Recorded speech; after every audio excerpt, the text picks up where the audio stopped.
Hello. Today I'd like to take a look at a topic I'm calling Are Rigorous Double-Blind Controlled Studies All They're Cracked Up to Be?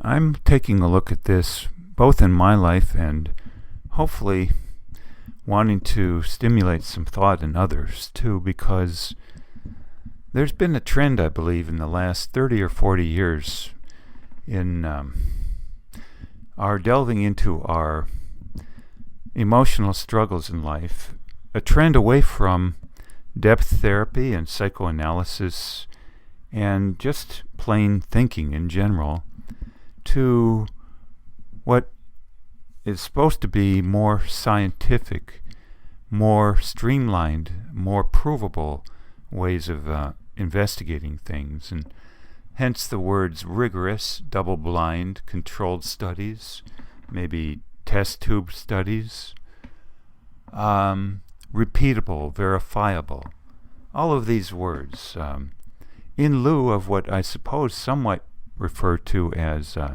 intuitive ways only, or not rigorous ways of coming up with proofs and knowledge. Now, I think, first of all, that we would all like to investigate things and get to the bottom of things and determine truths, as opposed to falsehoods and maybe even sham treatments, outright fraudulent treatments. But is this all as easy as it's cracked up to be, so to speak? I suppose on the opposite extremes we could say there are, say, the poet versus the mathematician, the physicist, the scientist. And I suppose we would want a blend of the two. If I remember correctly, in fact, Bertrand Russell talked of this way back 100 years ago and said we need to have a meld of the two. But have we gone from one extreme or one end to the other, where maybe Freud, say, was way too much of a poet with many vague ideas and vague terminology, to the opposite, where today's scientist probably never reads poetry to any extent or delves in big picture thinking. Now, before I'd go further, too, I would want to posit that just possibly any results coming from a, quote, scientific institution or program of study that is claiming results that are rigorous from double-blind controlled studies and so on, maybe we should ask what the source of the information the results are. Are they even coming from a human being? And what I mean is, if people are saying their results are due to rigorous studies, controlled, well, how do we know these results are even coming from a human being unless we apply the same standards? What I mean, too, philosophically maybe, is how do we know any of us are humans, in fact? Can we prove it beyond a shadow of a doubt with rigorous double-blind studies? How do we know, in fact, we're awake right now and not asleep, and that we might wake up 50 years from now and discover we were dreaming and coming up with all the ideas we've published as rigorous double-blind studies? Indeed, too, how do we even know we're living on planet Earth? Maybe we're just dreaming that up, too. Have we come up with a double-blind controlled study to prove we are actually on planet Earth, or are we just assuming that because we were taught that as a child? Now, there's also been talks by some of the idea that just possibly we are living in a matrix right now. Maybe we're just a bunch of ones and zeros, and we've been programmed to think we're humans. Maybe we're just a simulation on a computer board. We're actually just a bunch of chips on that board. Where are the controlled, double-blind, rigorous studies to prove this one way or the other? And finally, consider this man, Peter Marshall, back in the 1950s or around that time, who was chaplain to many presidents from Scotland originally.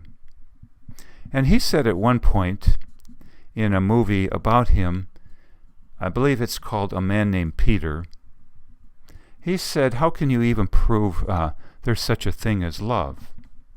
Can you prove it with a rigorous double-blind controlled study? If you can't, does that mean it doesn't exist and that we ought to not pursue this as a valued thing? Perhaps the most valued thing, in fact. Indeed, for those who venerate Jesus or would like to even take a look at what he says, one of the verses in Scriptures says that without love you're just a clanging cymbal. But if we can't prove that love exists or is of merit from a rigorous double-blind controlled study, then why should we even think much about love itself, the whole concept? So at this point I'd like to take a look at some particular points here that maybe are kind of biases or some flaws in the approach to people who may typically want to approach study of emotional issues from a overly scientific manner, perhaps too rigorous, too double-blind in manner. This current approach. Moreover, first of all, then, are these studies kind of working against the concept of big picture thinking, or thinking out of the box? Or do most of the results from these types of studies tend to be too narrow? Indeed, in psychology and psychiatry, there's the concept of obsessive-compulsive disorder.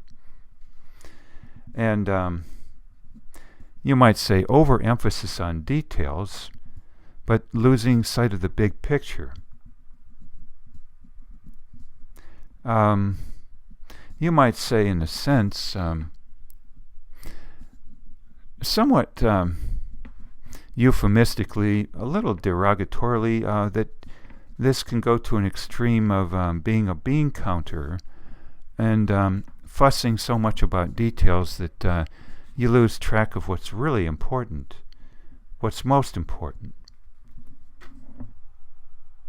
And if I didn't mention it already, then that this can be a sort of losing sight of the forest for the trees, if we've heard that phrase before. Next, I'm reminded of a book I purchased some years ago and didn't read, but the book is called Data Smog. Probably I didn't read it because I had too many books already that were data smogging me up. But anyway, the concept being that there is so much information out today that we lose track of what's important, can't focus on the essentials of life. I'm reminded of having read Walden by Henry David Thoreau, where this man went and lived at Walden's Pond for 2 years, having built a cabin there, and farming beans alone, except for, say, going to town every few days. A man, Harvard graduate, who decided he wanted to go and purge his life of as many distractions, basically, so he could get to the essence or marrow of life. He wanted to simplify life and discover what was most important. But my contention would be that perhaps the overemphasis on rigorous, double-blind controlled studies is just the opposite. It's introducing so much data, so many details, and so much rigorousness, rigidity, that it's chucking out the window, so to speak, this approach of Thoreau to get to the essence of things, the marrow, the most important. We're perhaps losing sight sometimes of what's most important in a sea of data smog. Now, of course, I alluded to the concept of maybe poets being on the opposite spectrum. You might say in some sense the approach more of a liberal arts-minded only person. But at any rate, we could touch on religion too as the polar opposite in some respects, and philosophy. But generally, there being quite a difference then in approach. There was too once a great mathematician from India, Ramanujan, who came suddenly out of nowhere and went to England under Hardy to study at Cambridge, I believe. And Hardy and Ramanujan had quite a difference in approach to how to come up with knowledge. Ramanujan relied mostly much more on intuition anyway than Hardy did. And Hardy wanted to make it much more rigorous, provable. That just because you had a feeling something was a case, you couldn't prove it. But on the other hand, Hardy went too far in wanting to prove everything only logically, or what I might say is with rigorous, double-blind controlled studies approaches to knowledge. And he benefited so greatly from about 5 years' time spent with Ramanujan, who had the totally opposite approach, or far different approach. And the point being that in time, each complemented each other and helped each other integrate the two. Now, at this point, I would also bring up some questions as to whether the general overall approach of many people emphasizing too much rigor today in terms of the methodology, what is their level of integrity and what is their level of empathy? For just because they say this might be the case of being at high levels, does that make it so? And have there been rigorous double-blind studies on their level of integrity before they publish the papers they come out with? Or are we just assuming something?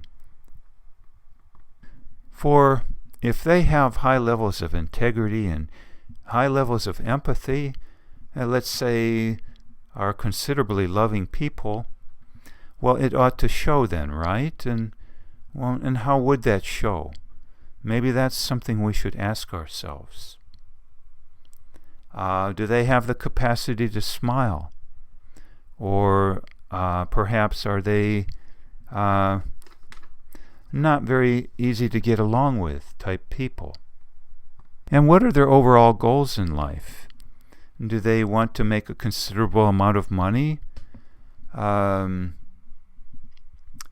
what is necessary for survival, and then possibly this not being the best goal in life? What kind of humanitarian efforts are they involved in? How much emphasis are they putting on their career and publishing and their position on the totem pole, the hierarchy in their academic structures or scientific institutions? And in general, how much do they want to be the person to go to, the go-to guy on their topic matter, as opposed to being more concerned about the accuracy of their information? And what factor does religion play in their life? And are they what you might argue to be workaholics? Finally, I would bring up a book I also own and haven't read, but its existence says loads, I think. How to Lie with Statistics. Well, if we're talking statistics, isn't this rather a big part of rigorous, double-blind, controlled, or even test tube studies? If there's a book out on that topic of lying with statistics, perhaps there ought to be a book out that says How to Lie with Rigorous, Double-Blind, Controlled Studies. So I would summarize all of this by